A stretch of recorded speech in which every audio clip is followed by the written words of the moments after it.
Daniel Reed pressed his palm against the identification scanner and waited. The heavy doors of Celestial Academy slid open with a soft hiss. Behind him, Atlas sat perfectly still, his brown eyes watching everything with calm attention. The German shepherd had traveled across 3-star systems to reach this place, and he looked as composed as ever. "Next student, please approach the registration desk," a mechanical voice announced through the vast entrance hall. Daniel walked forward, his boots echoing on the polished floor. Atlas followed at his left side, matching his pace exactly. Around them, students from dozens of different worlds moved in clusters. Some had scales that shimmered under the artificial lights. Others floated a few inches above the ground, their bodies glowing with soft blue energy.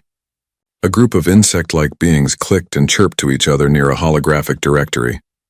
This was Daniel's second year at the academy, but it felt like the first all over again. Last year he had come alone. This year everything changed when his doctor approved Atlas as a certified companion for his anxiety. The dog had been with him since he was 15, through the hardest years of his life. Leaving Atlas on Earth was not an option anymore. The registration officer was a tall saurian named Grethus. Her reptilian features made her expressions hard to read, but her voice carried clear disapproval, name and species. Daniel Reed, human, second-year engineering student. Grethus looked down at Atlas. "And this creature?" "This is Atlas. He's my service dog. I have all the paperwork approved by the Galactic Medical Board." Several students nearby stopped to stare. A Lumen student, her body made of pure light energy, drifted closer. "Is that an Earth animal? A real one?" "Yes," Daniel said. "He's a dog." The Lumen student laughed, a sound like wind chimes.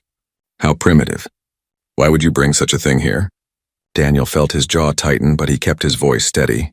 "Because I need him." Grethus scanned through her datapad, her clawed fingers moving quickly. "The paperwork appears to be in order. The Galactic Treaty requires us to honor medical accommodations from all member worlds. However, the creature must remain under your control at all times. Any incidents will result in immediate removal." "Understood. Atlas is trained." "There won't be any problems. We shall see." Grethus handed him a small device. "Your room assignment is in Building 7, Level 3. Orientation begins in 2 hours." Daniel took the device and headed toward the residential area. More students stopped to watch Atlas as they passed. Some pointed. Others whispered to their companions. A few laughed openly. In the elevator, a Chitauri student stood in the corner. His insect body was covered in a hard blue shell, and 6 small drones floated around his head. Each drone was connected to his mind through thin strands of biological wire. "That animal," the Chitauri said, his mandibles clicking. "What does it do?" "He helps me," Daniel replied simply. "Helps how?" "My drones can interface with any computer system in the galaxy. They can solve mathematical equations in microseconds. They can repair damaged equipment without tools." The Chitauri's antennae twitched with what might have been amusement. "What can your animal do?" Daniel looked down at Atlas. The dog met his eyes and wagged his tail once. "He's my friend." The Chitauri made a sound that might have been laughter. "Friendship is not a function. It is sentiment. We evolved past such inefficiencies thousands of years ago." The elevator doors opened and Daniel stepped out without responding. His room was at the end of a long corridor. It was small but comfortable, with a sleeping platform, a study desk, and a viewing window that showed the stars beyond the station. Daniel set down his bags and sat on the floor. Atlas immediately came to him, pressing his solid warmth against Daniel's side. "We're going to be okay here," Daniel said quietly, scratching behind the dog's ears. "I know it's different. I know they don't understand. But we're going to be okay." Atlas licked his hand and settled down with a contented sigh. 2 hours later, Daniel and Atlas entered the main assembly hall. Thousands of students filled the vast space, arranged by species and year level. Daniel found the section for human students and sat near the back. Atlas lay down at his feet, his head resting on his paws. The academy director, a deep-born named Quellen, addressed the crowd. His aquatic body was contained in a specialized suit filled with water from his home world. His voice came through a translator that made him sound calm and wise. "Welcome to another year at Celestial Academy. Here we gather the brightest minds from across the galaxy. We learn from each other. We grow together. We prepare for a future where all species work in harmony." It was a nice speech. Daniel had heard similar words last year. But he noticed how many students kept glancing his way, their eyes fixed on Atlas. Harmony seemed like a distant dream. After the assembly, students broke into smaller groups. Daniel tried to join a discussion about advanced engineering, but the conversation died when he approached. A Saurian student with dark red scales stepped forward. His name was Rethus, and he was known as one of the top students in the physics program. "You're the human with the pet," Rethus said. "It wasn't a question. He's not a pet. He's a service animal." "There's a difference?" Rethus smiled, showing rows of sharp teeth. "On my world, we abandoned such primitive relationships 10,000 years ago. We engineered our companions to be useful, intelligent, superior in every way." A small creature perched on Rethus's shoulder. It looked like a miniature version of Rethus himself, with bright red scales and alert golden eyes. "This is Stryker. He can process complex calculations faster than most computers. He can predict weather patterns. He can analyze chemical compounds with a single taste. What can your animal do?" Daniel looked at Rethus, then at the small creature, then back at Atlas. His dog was watching him, waiting patiently, trusting completely. "He loves me," Daniel said simply. Several students laughed. Rethus's smile widened. "Love, how very human. How very inefficient. Perhaps you will teach us about love in one of your classes. Right after we teach you about evolution and progress." The group walked away, their laughter following them down the corridor. Daniel stood alone with Atlas in the emptying hall. He knelt down and wrapped his arms around the dog's neck. "They don't understand," he whispered. "They don't know what you mean to me. What you've done for me. They just see something to mock." Atlas pressed closer and licked Daniel's cheek. In that moment, it didn't matter what anyone else thought. It didn't matter if they laughed or questioned or dismissed the bond they shared. Atlas was here. That was enough. But as Daniel walked back to his room, he couldn't shake the feeling that the real challenges were just beginning. The whole academy seemed determined to prove that Earth animals were worthless, that humans were foolish for keeping them. That evolution meant leaving such things behind. Daniel didn't know how to explain what Atlas meant to him in terms these students would understand. He didn't know how to measure love or loyalty or companionship on their scales of efficiency and function. He only knew one thing for certain. Atlas had saved his life more times than he could count, not through advanced technology or engineered intelligence. Just by being there, just by caring, maybe that would be enough. Or maybe they would spend the whole year fighting a battle they couldn't win. Time would tell. 3 weeks passed, and the mockery only grew worse. Daniel sat in xenobiology class, trying to focus on Professor Kelvin's lecture about genetic adaptation across different planetary environments. Atlas lay quietly under his desk, invisible to most of the class. But Daniel could feel the stares. He could hear the whispers. "Can you believe he brings that thing everywhere? I heard it can't even understand complex commands. My energy construct can reconfigure itself into 20 different forms. His animal just sits there." Professor Kelvin, a deep-born with patience that seemed endless, tried to redirect the class's attention. "Today we'll examine how different species developed companionship bonds. Some species engineered artificial intelligence, others created biological servants, and some, like humans, formed relationships with other natural creatures. Each method has merit." A Lumen student named Arya raised her hand. Her glowing form brightened with what might have been excitement. "Professor, surely you're not suggesting that keeping primitive animals is equal to our advanced methods? That's like comparing stone tools to quantum computers." Professor Kelvin's translator carried a note of gentle correction. "I'm suggesting that we should examine all approaches before judging them. Daniel, perhaps you would like to share some information about Earth's relationship with animals." Daniel felt every eye in the room turn toward him. His hands started to sweat. Atlas sensed his anxiety and pressed his head against Daniel's leg, a steady reminder that he wasn't alone. "Humans have lived with dogs for over 30,000 years, Daniel began. "We didn't engineer them. We didn't build them. We found each other. Wolves started following human camps, and over generations we formed a bond. They helped us hunt. We gave them food and shelter. Eventually they became dogs. They became family." Rethus, sitting in the front row with Stryker on his shoulder, laughed loudly. "You're describing parasitism. The animals took your resources and gave minimal return. My Stryker was designed with specific genetic improvements, enhanced intelligence, superior sensory systems, calculated obedience, Your animal evolved by accident. Not by accident, Daniel said, his voice stronger now. By choice. By mutual benefit. By trust. Trust. Rethus made the word sound like an insult. Another inefficient emotion. Stryker doesn't need trust. He's programmed to perform. That's superior. Professor Kelvin tried to interrupt, but Arya spoke first. I'd like to demonstrate something, if I may. She floated to the front of the class and her body shifted. The glowing energy that formed her shape began to change, creating different structures. First a perfect sphere, then a cube, then a complex geometric pattern that hurt to look at directly. My construct can become anything I need. A tool, a weapon, a shield, a light source. What form can your animal take, Daniel? He doesn't change forms, Daniel admitted. He's just Atlas. The class erupted in laughter. Even Professor Kelvin seemed at a loss for how to continue the discussion. Daniel felt his face burning. He wanted to explain that Atlas didn't need to change forms because he was perfect as he was. That loyalty and love didn't need enhancement. But the words wouldn't come. After class, Daniel hurried toward the exit, but Rethus blocked his path. Several other students gathered around, forming a loose circle. A Chitauri named Vesper floated forward, his drone circling overhead. We've been talking, Rethus said, his red scales catching the light. Your presence here with that animal is embarrassing. You make humans look backward. Primitive. You make our entire species group look bad.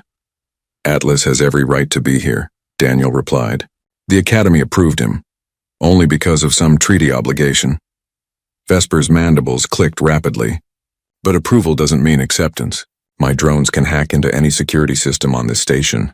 They can translate 4,000 languages simultaneously. They can manufacture microtools from base materials. Your animal can do none of these things.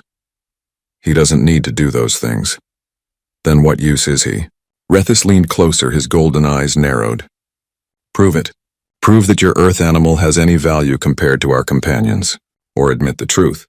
That you're clinging to an evolutionary dead end out of sentiment and stubbornness. Daniel felt trapped. He looked down at Atlas, who gazed back with absolute trust.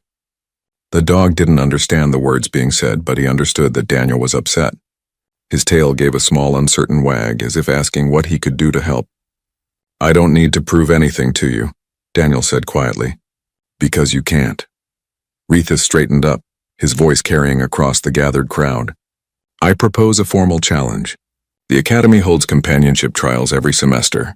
A series of tests measuring intelligence, utility, and bonding strength. Let your animal compete against real companions. When he fails, you'll publicly acknowledge that Earth's approach to animals is inferior. You'll admit that humanity needs to evolve past such primitive attachments. And if Atlas succeeds? The question came from behind the crowd. A human girl pushed through, her dark hair tied back in a practical braid.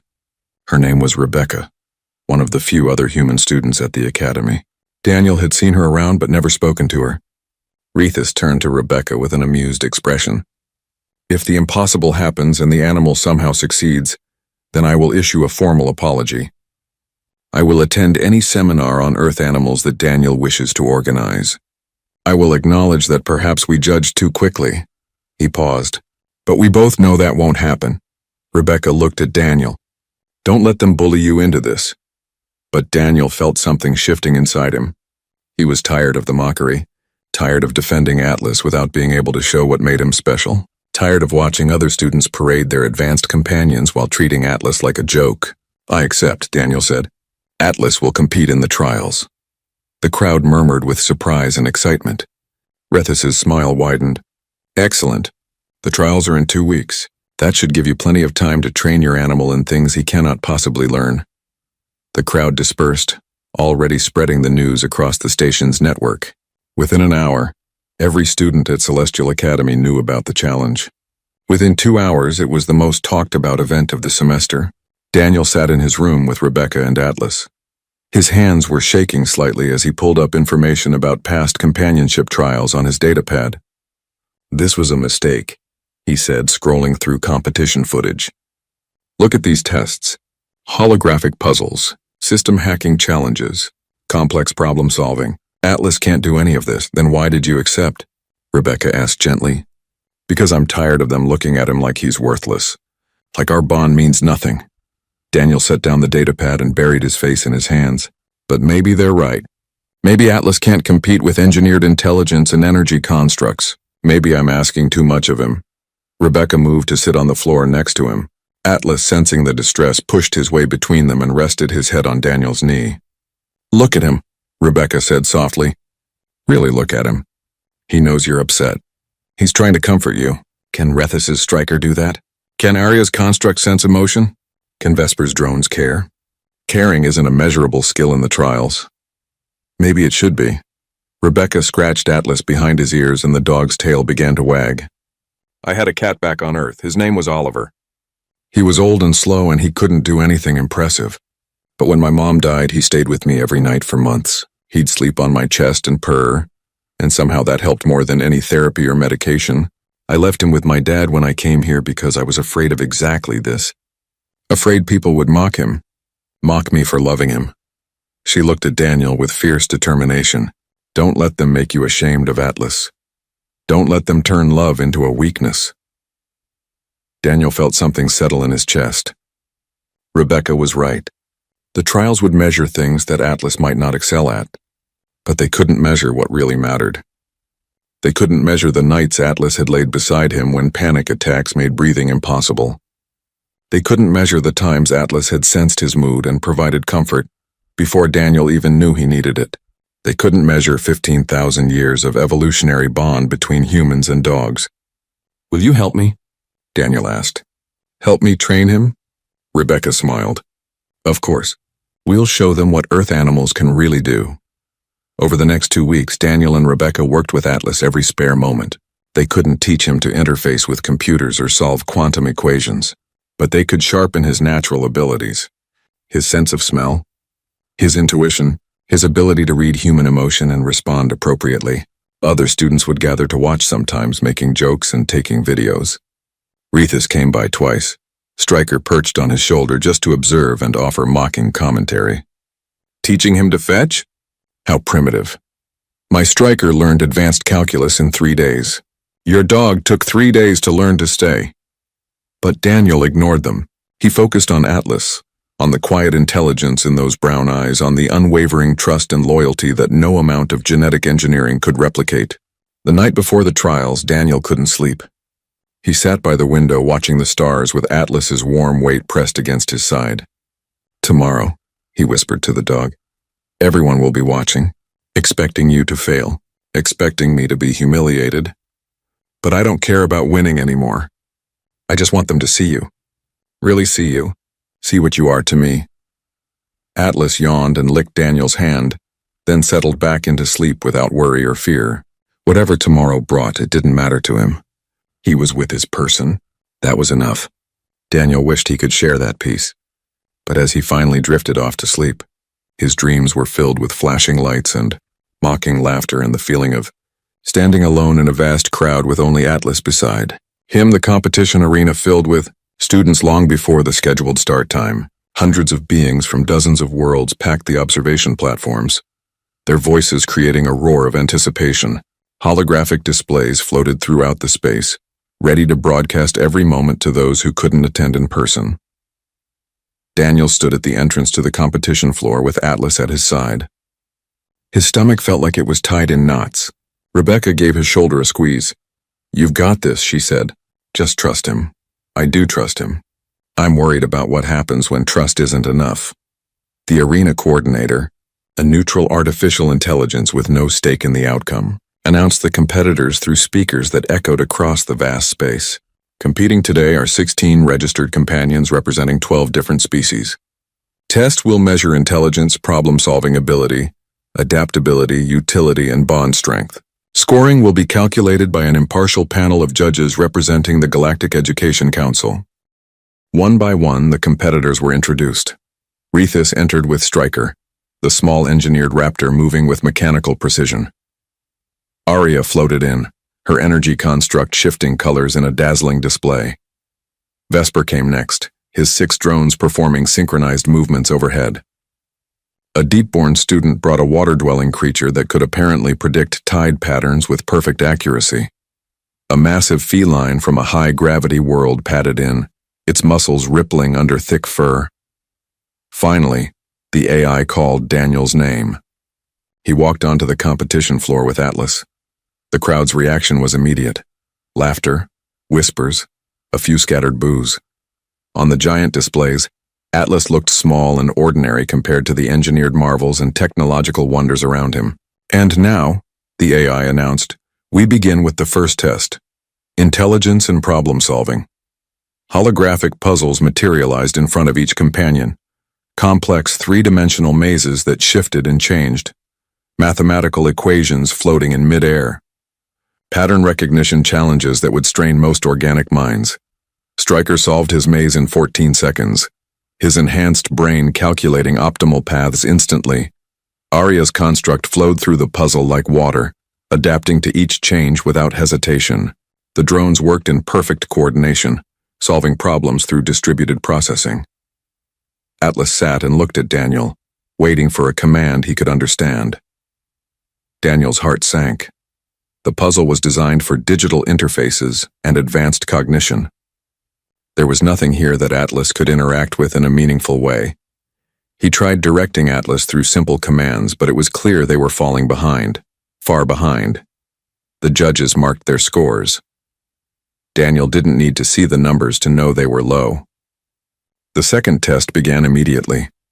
Companions were presented with various tools and equipment, then given tasks to complete. Stryker used his claws to manipulate delicate instruments with surgical precision. The water creature created complex chemical compounds by mixing substances in its tank. Vesper's drones interfaced directly with computer systems, rewriting code in real time. Atlas watched Daniel carefully, ready to respond to any command, but most of the tasks required capabilities he simply didn't have. He couldn't interface with digital systems. He couldn't manipulate tools designed for claws or energy fields. He could fetch items when asked, could follow complex chains of commands, but nothing that impressed the judges or the crowd. More laughter rippled through the observers. Someone shouted, "Send the dog home!" Others joined in with similar jeers. Rebecca, watching from the sidelines, clenched her fists. She wanted to scream at them all, to make them understand that they were measuring the wrong things. But she stayed silent, knowing that any outburst would only make things worse for Daniel. The third test was search and retrieval. This was something Atlas could actually do. Each companion was sent into a maze-like environment to find hidden objects. The twist was that the objects were concealed using various methods, from electronic cloaking to simple physical hiding. Stryker scanned with enhanced vision, finding several items quickly. Arya's construct expanded to search multiple areas simultaneously. The drones used sensor arrays to detect anomalies. Atlas used his nose. He moved through the maze with focus, his tail held high, his head low to the ground. Daniel had hidden practice items around their room for weeks, teaching Atlas to find them by scent. Now, in the arena, the dog worked with the same determined focus. He found an object hidden under a loose panel, another concealed behind a holographic wall that projected false readings to electronic sensors, a third buried in a container that blocked most scanning methods. For the first time, the crowd quieted. Atlas was performing well, not perfectly, but competently. He found 7 out of 10 hidden items, placing him in the middle of the competitors rather than at the bottom. Daniel felt a small spark of hope. Maybe they wouldn't win, but at least they wouldn't be completely humiliated. Then the final item appeared on the challenge list, and everything changed. The AI announced a special addition to the search test. A volunteer student has been designated as a simulated intruder. All companions must identify this individual, who is concealed somewhere in the testing environment using low-technology methods. No electronic cloaking, no energy shields, simply basic camouflage and stillness. This was meant to be difficult. Most advanced companions relied on technological detection. They scanned for energy signatures, heat patterns, electronic signals. A person simply hiding with basic camouflage would be nearly invisible to their sensors. Stryker scanned the area repeatedly, his enhanced vision finding nothing unusual. Arya's construct expanded and contracted, searching for disruptions in the environment. The drones flew in grid patterns, their sensors registering only normal background readings. Atlas, however, went still. His ears perked up, his nose worked the air carefully. Then he moved, not rushing but purposeful, toward a corner of the testing area that looked completely empty. He stopped in front of what appeared to be a stack of storage containers and barked once. A sharp, clear sound that echoed through the suddenly silent arena. Behind the containers, a student emerged, wearing a camouflage suit that blended with the surroundings. The volunteer smiled sheepishly and waved at the judges. Positive identification, the AI announced. First successful location goes to the Earth Canine, Atlas. The crowd erupted in surprised murmurs. Rethis stood abruptly, his scales flushing darker red. That was luck, pure chance. The animal probably smelled food or something. But the judges were already marking scores. Atlas had found the hidden person through methods that the technological companions couldn't replicate. It wasn't luck. It was biology. Millions of years of evolution had made dogs exceptional at detecting hidden humans. No amount of engineering could improve on that. Daniel dropped to his knees and hugged Atlas, not caring how it looked. "Good boy," he whispered. "Such a good boy." The competition continued through the afternoon. There were more tests, more challenges. Atlas performed adequately in some, poorly in others.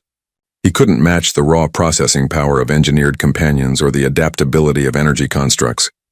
But every time he succeeded at something, the mockery grew a little quieter. As the day wore on, something unexpected began to happen. Some students started paying closer attention to how Atlas worked, how he responded to Daniel's subtle cues, how his body language communicated clearly with his person without any technological interface, how he seemed to anticipate needs before they were spoken. A Lumen student near Rebecca leaned over and asked quietly, "Does the bond work both ways? Does the human understand the animal as well as the animal understands the human?" Rebecca smiled. "Watch them, really watch them. You'll see." On the arena floor, Daniel gave Atlas a hand signal. The dog immediately moved to his left side and sat, his attention focused entirely on Daniel's face. Another signal, and Atlas lay down. Another, and he moved to Daniel's right side. It was nothing impressive by technological standards, but the coordination was perfect. No verbal commands, no electronic interface, just two beings who understood each other completely. The final test of the day was scheduled for the next morning. Bond strength assessment, where companions and their partners would face various scenarios designed to test loyalty and cooperation. But as the day's competition ended, something else began to unfold. Maintenance drones near the top of the arena detected a problem. One of the power conduits that fed the holographic systems was overheating. Protocol required immediate shutdown for inspection. The arena coordinator announced a brief delay while technicians investigated. Students began filing out toward the exits.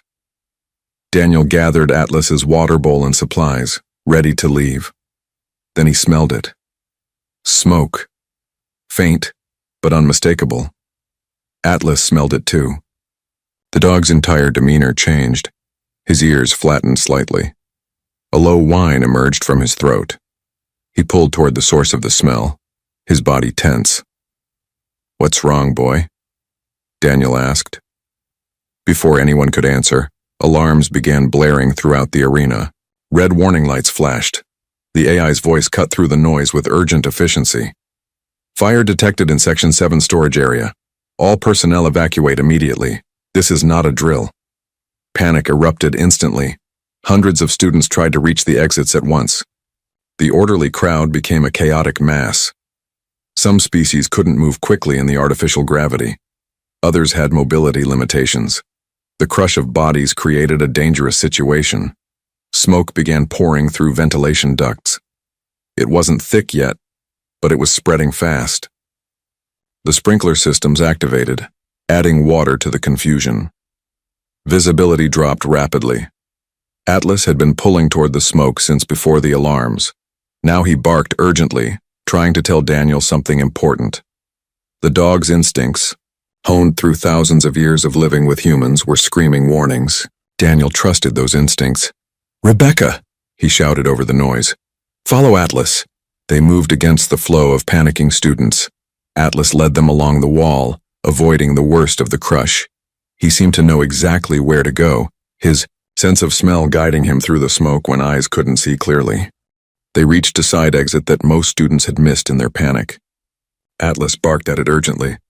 Daniel pushed it open and found a clear corridor beyond, relatively smoke-free. He began directing other students toward the exit, his voice cutting through their fear. "This way. Clear path here. Follow the dog." Some students hesitated, seeming unsure about following an earth animal. But as the smoke grew thicker and the main exits became impassable, more and more began streaming through the door Atlas had found. Rethus emerged from the smoke, coughing. Stryker clung to his shoulder, the small raptor's enhanced systems overwhelmed by the environmental chaos. When Rethus saw Daniel and Atlas, his expression twisted with confused emotions. Gratitude, embarrassment, lingering pride fighting against obvious reality. "The exit," Daniel said, simply pointing. "Go." Rethus went, joining the flow of students escaping through the corridor. Security teams arrived, professional and efficient. They sealed off the fire and began organized evacuation. Within 20 minutes, everyone was clear of the danger zone. No serious injuries, no casualties. Outside the arena, students gathered in shaken groups. Many were discussing how quickly the situation had deteriorated, how Atlas had detected the fire before the alarms, how a simple dog had helped save lives while their advanced companions had been as confused and frightened as everyone else. Daniel sat on the ground, his clothes soaked from the sprinklers, his lungs burning slightly from smoke inhalation. Atlas pressed against him, calm now that the danger had passed. Rebecca sat nearby, watching the crowd with thoughtful eyes. "They're not laughing anymore," she said quietly. Daniel looked up. She was right. The students who passed by looked at Atlas with new expressions: curiosity, respect, uncertainty. The mockery had faded, replaced by something more complex. The companionship trials were postponed until the following week, while the arena underwent repairs. But Daniel suspected that when competition resumed, it would be different somehow. Something had shifted, something important. Atlas yawned, tired from the excitement, and rested his head on Daniel's lap. Just a dog, just a loyal companion doing what dogs had done for 30,000 years, protecting his person, sensing danger, helping where he could. Nothing engineered, nothing enhanced, just Atlas being Atlas. And somehow that was starting to be enough. 5 days after the fire, the companionship trials resumed in a different arena. The mood had changed. Students still competed with their advanced companions, but the casual mockery of Atlas had diminished. Some students even approached Daniel between tests to ask questions about dogs, about earth animals, about how the bond worked without technological interface. Rethus, however, maintained his distance. He competed with Stryker as fiercely as before, determined to prove his companion's superiority. But there was something different in his eyes when he looked at Atlas now. Something uncomfortable, like he was trying to solve a puzzle that didn't fit his understanding of the universe. The bond strength assessment was scheduled for late afternoon. This test measured how well companions and their partners worked together under pressure. Past trials had included obstacle courses requiring coordination, problem-solving scenarios needing communication, and endurance challenges testing mutual trust. This year, the judges decided to try something different. "We will simulate a rescue scenario," the AI coordinator announced. "Each companion must locate their partner, who will be hidden in a complex environment with multiple distractions and false trails. The companion must rely entirely on their bond, as no technological assistance will be permitted." Partners were led to sealed rooms throughout a specially designed maze. Companions would be released from a central starting point, with only their natural abilities and connection to guide them. Daniel entered his assigned room with mounting anxiety. This was the kind of test Atlas should excel at. Dogs had been finding their people for thousands of years, but the environment was designed to confuse. Ventilation systems would scatter scents, noise generators would mask sounds, holographic projections would create visual distractions. He sat in the small room and waited. Through a screen, he could see the central starting point where all the companions gathered. Stryker stood perfectly still, his enhanced brain already calculating probabilities. Arya's construct pulsed with contained energy. Vesper's drones hovered in precise formation. Atlas sat calmly among them, his brown eyes scanning the space around him. He looked small next to the engineered marvels. Ordinary. Simple. The test began. Stryker immediately started running through the maze in a calculated pattern, his enhanced senses attempting to filter through the distractions. Arya's construct split into multiple smaller forms, searching several paths simultaneously. The drones flew overhead trying to map the layout despite the interference. Atlas put his nose to the ground and started walking. Not running. Not rushing. Just moving with steady purpose. The distractions didn't seem to confuse him. The false trails didn't pull him away. He moved through the maze like he knew exactly where he was going. Daniel watched on the screen as Atlas turned corner after corner, occasionally pausing to confirm his direction, then continuing with renewed confidence. Other companions were still searching when Atlas reached Daniel's door and barked. The door opened automatically. Atlas rushed in and jumped up, putting his paws on Daniel's chest, his tail wagging so hard his entire body shook. Daniel hugged him tight, not caring that the judges were watching, not caring about the score. "How did you do that, boy?" Daniel whispered. "How did you find me so fast?" But he knew the answer. It wasn't enhanced intelligence or technological interface. It was something deeper, something that had developed over 30,000 years of humans and dogs living together. An understanding that went beyond logic. The judges marked their scores. Atlas had completed the test in less than 3 minutes. Stryker took 7 minutes, having followed several false trails before finding Rethus. Arya's construct took 5 minutes. Most other companions took longer. The crowd watching on displays throughout the station erupted in surprised chatter. Some students cheered. Others looked confused. A few seemed angry, as if Atlas's success somehow threatened their worldview. Rethus stood rigid as Stryker finally reached him, his face unreadable. When he emerged from the maze, he looked at Daniel with an expression that mixed respect and resentment in equal measure. "Lucky," he muttered. "Just lucky." But his voice lacked conviction. The competition continued through the evening. Final scores were calculated. Stryker won overall, his engineered capabilities giving him top marks in most technical categories. Arya's construct placed second. Vesper's drones took third. Atlas placed 7th out of 16. Not a victory, not even close, but far better than anyone had expected. More importantly, he had won the bond strength test. That simple fact seemed to mean more than all the technical achievements combined. As students filed out of the arena, Daniel overheard conversations that would have been impossible a week ago. "Did you see how quickly the Earth animal found its person? My companion is more intelligent, but I'm not sure we have that kind of connection. Maybe the humans understand something we've forgotten." Rebecca found Daniel outside the arena and hugged him. "You did it. You showed them." "Atlas did it," Daniel corrected. "I just trusted him." They walked back toward the residential buildings together, Atlas trotting contentedly between them. The station's artificial sunset was beginning, painting the sky in shades of orange and purple. Students passed by and several nodded to Daniel with what looked like genuine respect. That night, Daniel couldn't sleep. He kept replaying the day's events in his mind. The competition, the scores, the way people had looked at Atlas differently. It felt like progress, like maybe the mockery was finally over. He was wrong. At 2:47 station time, alarms began screaming through the residential section. Not fire alarms this time, something worse. The station's AI cut through all communication channels with mechanical urgency. Emergency. Structural breach detected in Biodome Section 3. Explosive decompression imminent. All personnel evacuate affected areas immediately. Emergency bulkheads engaging, Daniel bolted upright. Section 3 was where many students had rooms, where laboratories and research facilities operated around the clock, where people lived and worked and studied. He pulled on clothes quickly and ran to the corridor. Other students were emerging from their rooms, confused and frightened. The alarms made it hard to think. Red emergency lights bathed everything in harsh shadows. Atlas was at Daniel's side instantly, his body tense, his ears alert. The dog sensed the danger even if he didn't understand it. "What happened?" Rebecca appeared from her room down the hall.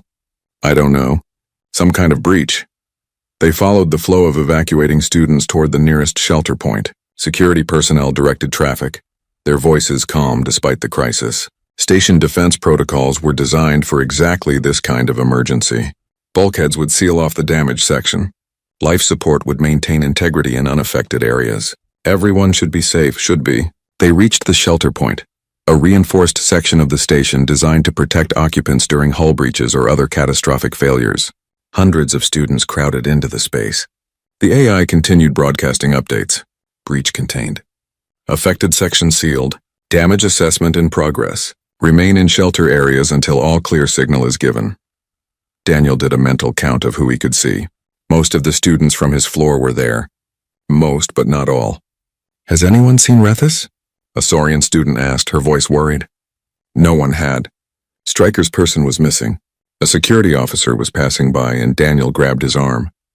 Rethus isn't here. He might still be in the affected section. The officer, a Saurian named Greth, who Daniel recognized from the registration desk, checked his datapad quickly. His expression darkened. Section 3, Corridor 7 was sealed automatically. 3 students were caught inside when the bulkheads closed. We're assembling a rescue team, but it will take time to cut through safely. How much time? 45 minutes minimum. How much air do they have? Greth hesitated. Maybe 30 minutes. Maybe less if they panic. The words hung in the air like a death sentence. 45 minutes to rescue students who had 30 minutes of air. The math was simple and terrible. Atlas had been sitting quietly at Daniel's feet, but suddenly he stood up. His entire body went rigid. He whined, a sound Daniel had heard only a handful of times. It meant something was very wrong. Daniel looked down at his dog. Atlas was staring at the corridor they had just evacuated from, his nose working the air. The whining continued, growing more urgent. What is it, boy? Atlas pulled toward the corridor so hard that Daniel had to brace himself. The dog wasn't just interested. He was desperate.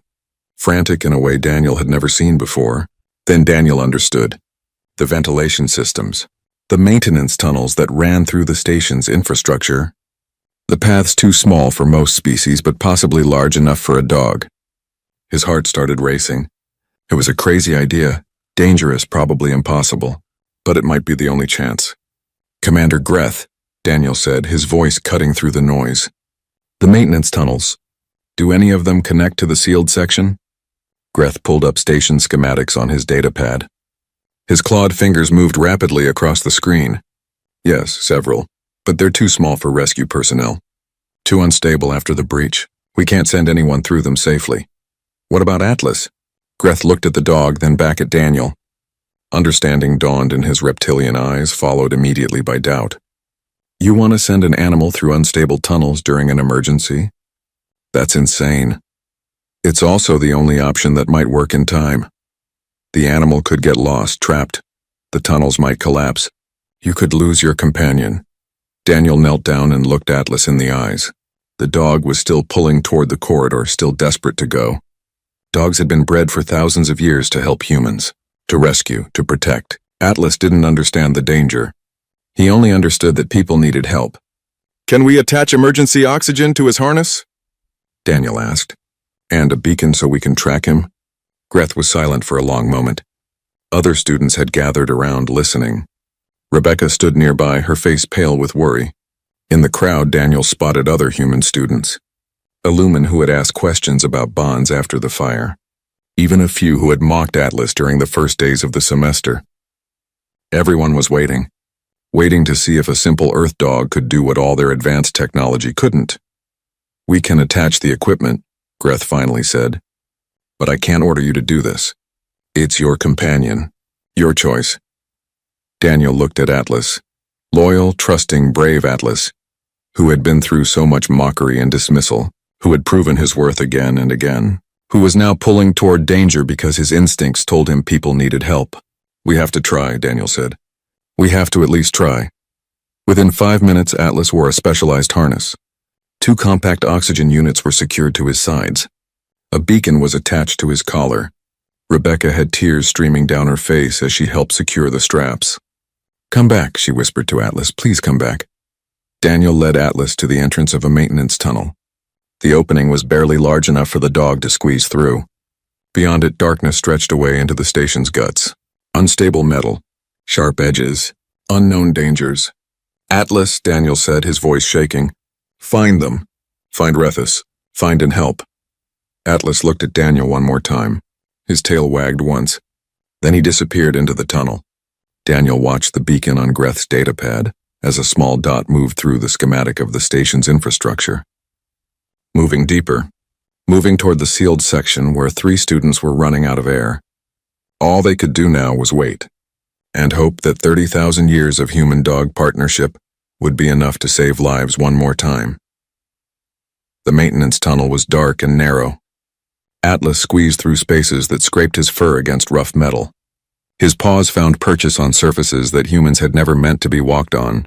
The harness with its oxygen units bumped against the walls, creating small echoes that disappeared into the darkness ahead.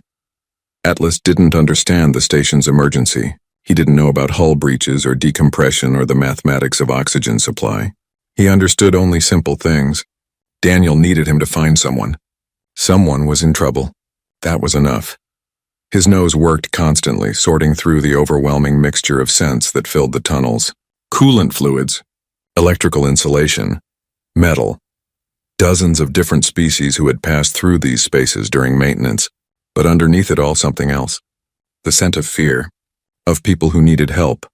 He moved forward. Back in the shelter area, Daniel stared at the datapad in Commander Greth's hands. The beacon showed Atlas's position as a slowly moving dot on the station schematic. Every second felt like an hour. "He's moving deeper," Greth said quietly, navigating the junctions correctly. Somehow he knows which direction to go.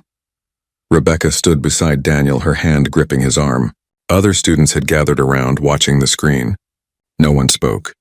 The only sounds were the distant alarms and the collective breathing of hundreds of beings. The dot that was Atlas reached a junction where 3 tunnels merged. On the schematic, 2 paths led nowhere useful. One led toward the sealed section. Atlas paused for several seconds. Then the dot moved forward, choosing the correct path. How is he doing that? A Chitari student asked, his mandibles clicking softly. "There are no markers in those tunnels. No signals to follow." "Scent," Daniel said. "He's following the scent of the trapped students. The ventilation system connects everything." "But the ventilation is damaged," another student protested. "The airflow is disrupted. How can he track anything through that?" Daniel shook his head. "I don't know. I just know that if anyone can do this, it's Atlas." In the sealed corridor, Rethis sat with his back against the wall, struggling to breathe. The air had grown thin. Each breath took effort. Beside him, 2 other students were in similar condition. A Lumen named Sareth, whose energy form was dimming. A Deepborn in an emergency suit whose water supply was contaminated with debris. Stryker clung to Rethis's shoulder, the small engineered Raptor's enhanced systems unable to help in this situation. His genetic improvements included intelligence, strength, sensory enhancements. But he couldn't create oxygen, couldn't cut through sealed bulkheads, couldn't save his person when it mattered most. Rethis looked at Stryker with fading awareness. "I'm sorry," he whispered. "I should have gotten you out. Should have moved faster when the alarm started." Stryker made a soft chirping sound, pressing closer to Rethis's neck. The Raptor was afraid, but he stayed with his person. Loyalty existed even in engineered companions. The emergency lights cast everything in red shadows. Rethis's head felt light. His thoughts were becoming fuzzy at the edges. He thought about the companionship trials, about how certain he had been of his superiority, about Atlas, the simple Earth dog he had mocked so thoroughly. Would Atlas have saved him faster? Would an unmodified animal have been smarter than all their engineering? He would never know. The darkness was growing deeper. Then he heard it, a sound from the ventilation grate near the ceiling. Scratching, movement, something in the tunnels. Atlas emerged from the maintenance shaft covered in dust and small scratches. He dropped down into the corridor with a soft thud, landing on his feet like he had done it 1,000 times before.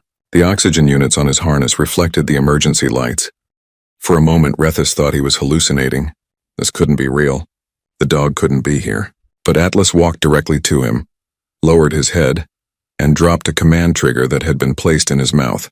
The trigger was designed to activate the emergency oxygen release on the harness. Daniel had trained Atlas to carry it and drop it on command. Now, in the sealed corridor with 3 students dying from oxygen deprivation, the dog performed that training perfectly. Rethis took the trigger with shaking hands and pressed it. The oxygen units on Atlas's harness opened, releasing their contents into the corridor. It wasn't much. Maybe 5 minutes of breathable air. But 5 minutes was everything when you had seconds left. Rethus sucked in a desperate breath. The oxygen burned his lungs, but it cleared his head. Sareth's energy form brightened slightly. The deep-born student's suit system stabilized. Atlas sat down and waited, his tongue hanging out, his tail wagging slowly. He had done what his person asked. He had found them. He had helped. Now he would wait for whatever came next. In the shelter area, the beacon showed Atlas had reached the sealed section. The rescue teams, who had been cutting through the bulkhead with agonizing slowness, redoubled their efforts. They had a location now, a precise position. The beacon eliminated all guesswork. 15 more minutes, Commander Greth said. We can reach them in 15 minutes now that we know exactly where to cut. Will the oxygen last that long? Rebecca asked. With what the dog delivered, yes. Barely, but yes. Daniel felt his legs go weak. He sat down hard on the floor, his hands shaking. Atlas had done it. His simple, ordinary Earth dog had navigated unstable tunnels, found trapped students, and delivered life-saving oxygen. All the things the engineered companions and technological marvels couldn't do. In the sealed corridor, Rethus looked at Atlas with new eyes. The dog sat calmly, occasionally sniffing around the damaged space, but mostly just waiting near Rethus. When Rethus reached out a shaking hand, Atlas moved closer and let himself be petted. I was wrong about you, Rethus whispered. So wrong. I'm sorry. Atlas's tail wagged harder. He didn't understand the words, but he understood the tone. The person was feeling better. That was good. Stryker watched from Rethus's shoulder, his enhanced brain processing this new information. His person was alive because of the Earth animal. The dog had succeeded where Stryker's engineering had failed. It was a data point that didn't fit Stryker's understanding of the world. The sound of cutting tools grew louder. The rescue team was getting close. Sareth and the deep-born student had recovered enough to sit up to hope.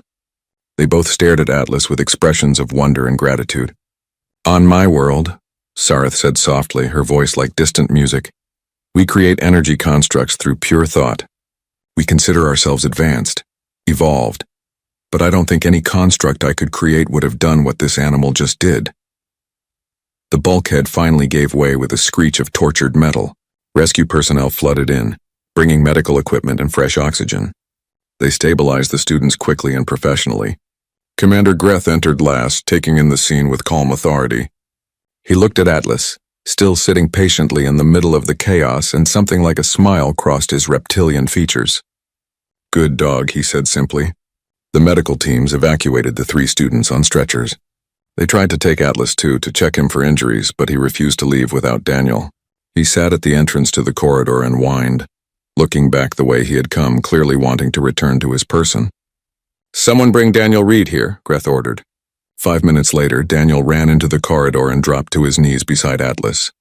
He checked the dog over frantically, his hands searching for injuries.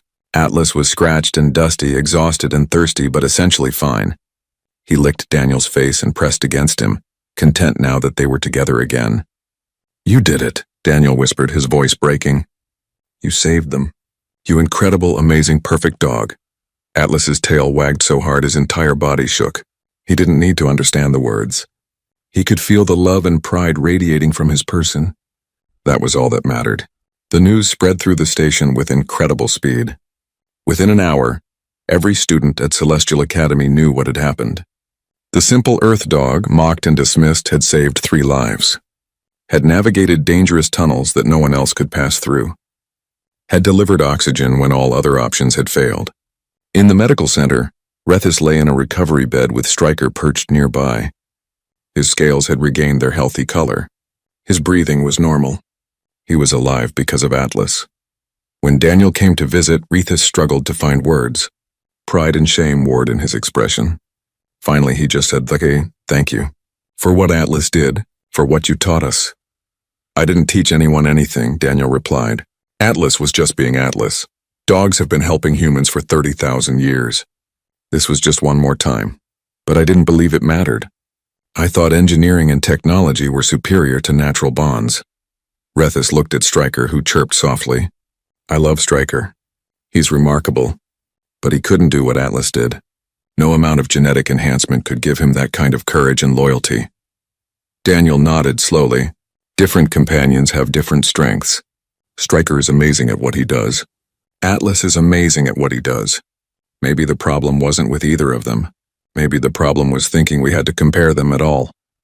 Sarith, in the next bed over, spoke up. On my world, we abandoned natural life forms thousands of years ago. We thought energy constructs were more elegant, more evolved. Watching your dog today made me wonder what we lost when we made that choice. The deep-born student added, the bond between you and Atlas is something we can't replicate with technology. We can build loyalty into our companions, but yours grew naturally. That makes it different somehow. Stronger. Over the next few days, something fundamental shifted at Celestial Academy. Students began approaching Daniel not with mockery but with genuine curiosity.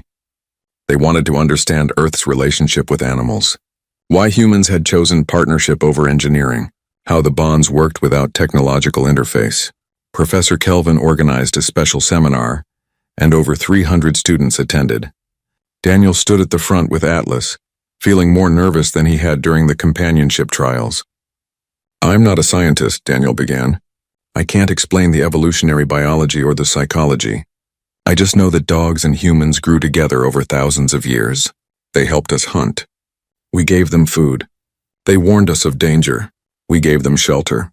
Eventually it became more than survival. It became family. A student raised her hand. But family is inefficient. It requires emotional investment without guaranteed return. Maybe, Daniel agreed. But what Atlas did in those tunnels wasn't about efficiency. It was about loyalty, about love, about a bond that doesn't calculate cost versus benefit. He went into danger because I asked him to, because people needed help. That's what dogs do. That's what they've always done.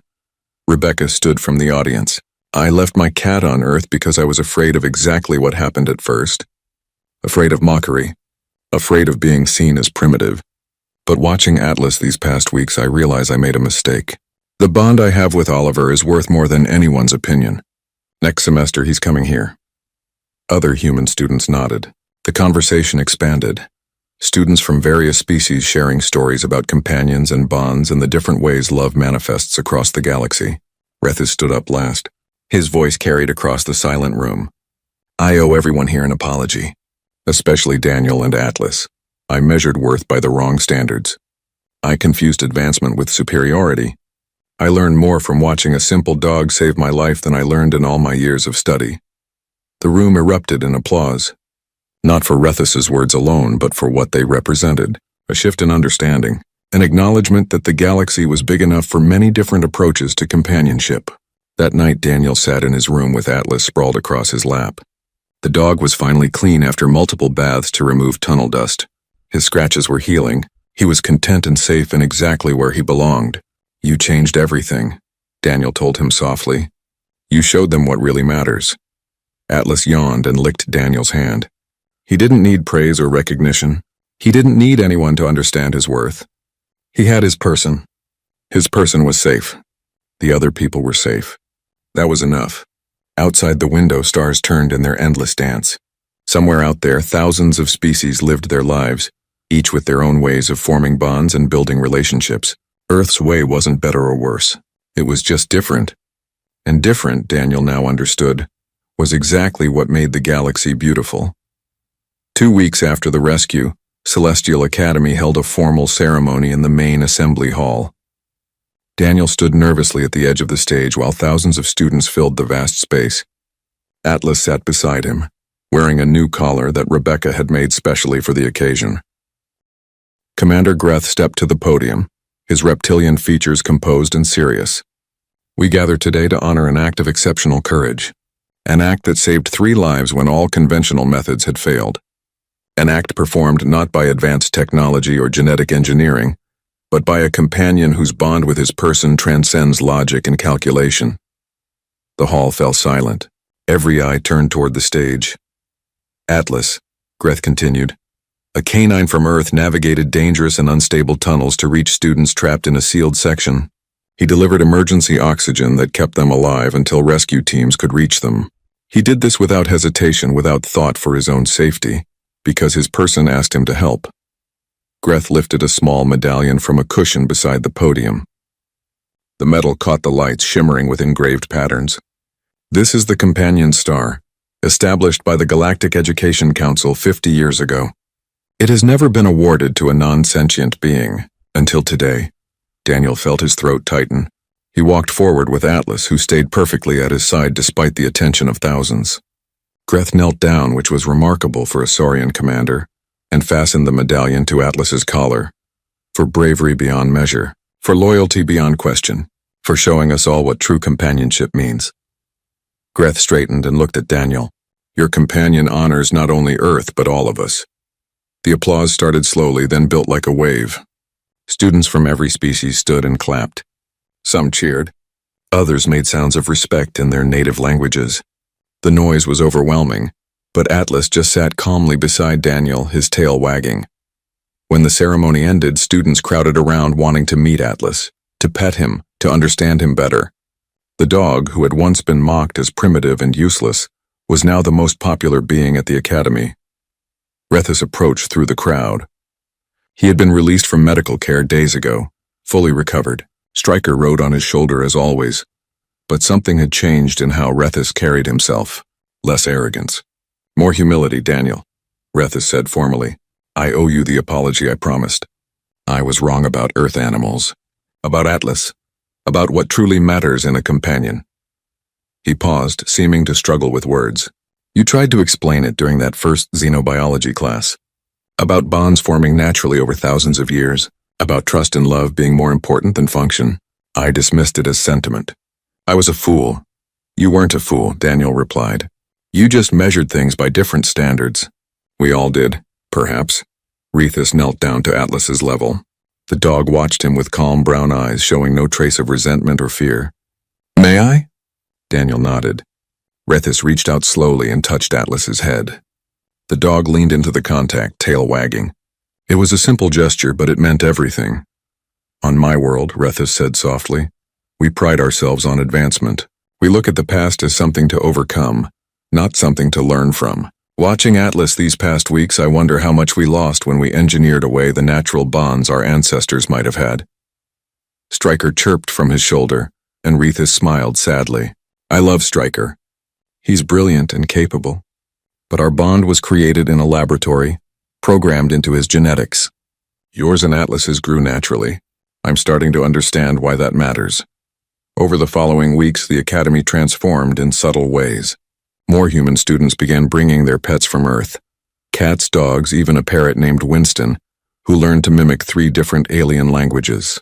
Other species began researching their own abandoned relationships with natural animals, wondering what their worlds had given up in the pursuit of technological advancement.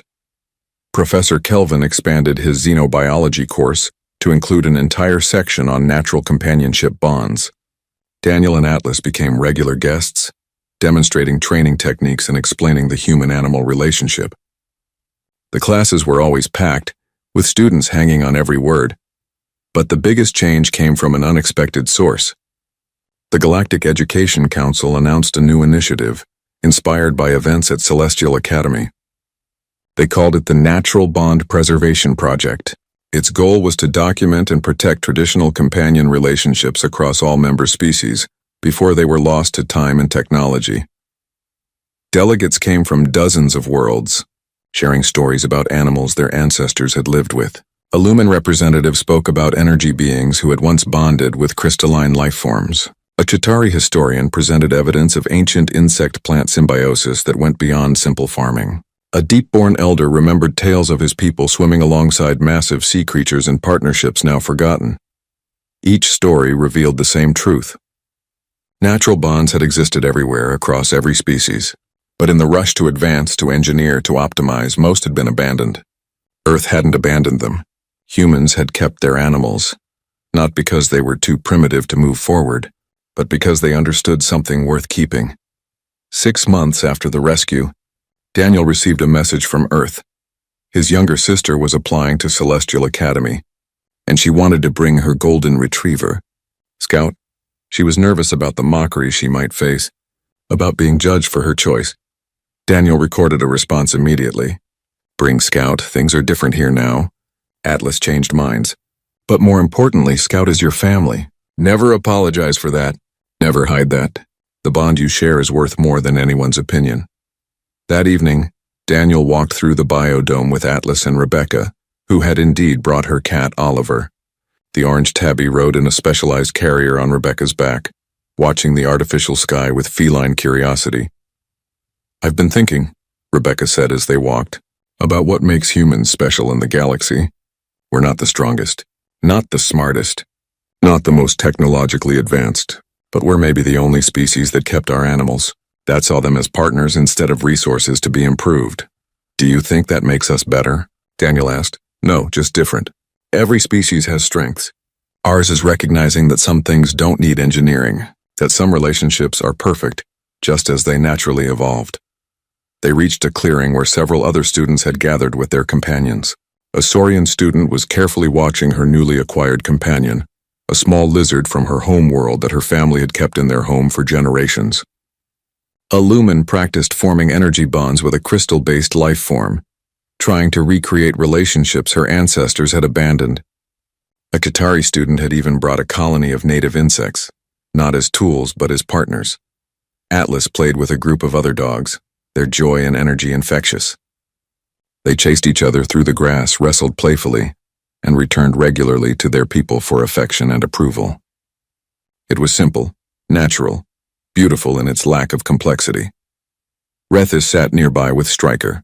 The small raptor was watching the dogs with interest, his enhanced brain trying to understand their behavior patterns.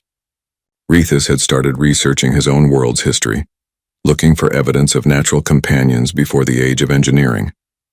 He had found fragments of stories about larger reptiles that once lived alongside his people. He was planning an expedition home to search for any survivors of those ancient relationships.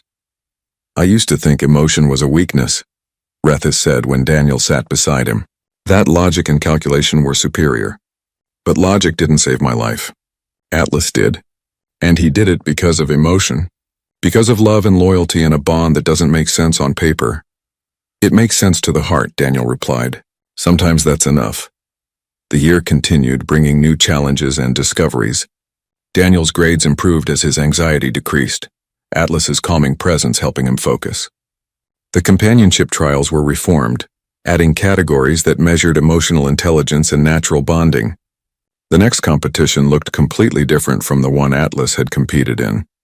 On the day of the new trials, Atlas didn't compete. He had proven his worth already. Instead, Daniel and Atlas sat in the stands watching other companions demonstrate their unique abilities. Not in competition against each other, but in celebration of diversity. A Deepborn's aquatic companion navigated a complex water maze. A Lumen's crystal partner created beautiful light patterns. Stryker solved advanced mathematical problems. A human student's border collie herded a group of small robots with incredible precision. Each companion was remarkable in their own way. The judges scored not on superiority, but on the strength of the bond between companion and partner. On trust, on understanding, on the intangible connection that made each relationship special. At the end, there were no rankings, no first place, just recognition that every bond, engineered or natural, technological or biological, had value, that the galaxy was richer for its diversity. That evening, Daniel stood at his window watching the stars. Atlas lay on the bed, already asleep and snoring softly. His medallion caught the dim light, a reminder of the day he had changed everything. Rebecca's words echoed in Daniel's mind. What made humans special wasn't strength or intelligence. It was the ability to see value in relationships that couldn't be measured or optimized, to love something not for what it could do, but for what it was. 30,000 years ago, a wolf had approached a human campfire. Both species took a chance on each other. Over generations, they had become inseparable. Dogs and humans, partners through the rise and fall of civilizations, through humanity's journey from caves to space stations. That partnership had been mocked by species who thought themselves more advanced.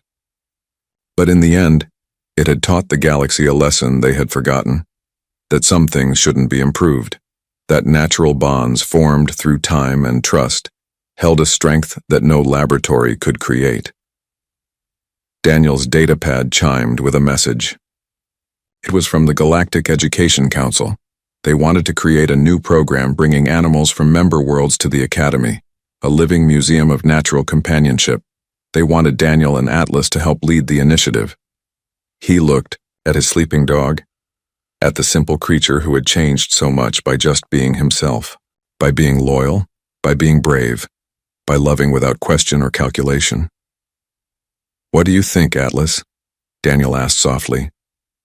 "Want to help bring more animals here? Show the galaxy what they've been missing?" Atlas snored in response, completely content. Whatever his person decided was fine with him. As long as they were together, nothing else mattered. Daniel smiled and sent his acceptance to the council. Atlas had shown the galaxy that Earth animals weren't primitive relics. They were partners, family, friends. They were proof that sometimes the oldest relationships were the strongest, that evolution didn't always mean moving forward. Sometimes it meant holding on to what worked. The mockery had turned to respect. The dismissal had become curiosity.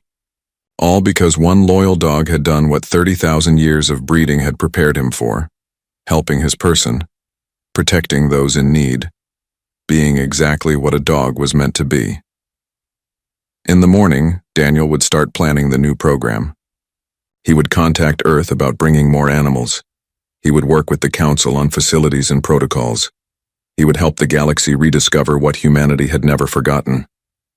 But tonight, he simply sat with his dog and watched the stars. Two species who had found each other thousands of years ago, still together, still partners, still proof that the simplest bonds could be the strongest. Atlas woke briefly, climbed off the bed, and pressed his head against Daniel's leg. Daniel scratched behind the dog's ears, that perfect spot that always made Atlas's back leg kick. "Good boy," Daniel whispered. "Such a good boy." Atlas's tail wagged once. Then he returned to the bed and sleep, content in the knowledge that his person was safe, happy, and near. Somewhere in the vast academy, other species slept with their companions. Some engineered, some natural, some technological, some biological. Each unique, each valuable, each a testament to the countless ways that different beings could form bonds across the stars. The galaxy was learning, slowly, but learning. And it had taken a simple Earth dog to teach them. Atlas would have been proud if he had understood. But he didn't need to understand, he just needed to be Atlas. And that, as the galaxy was finally discovering, was enough. More than enough. Perfect.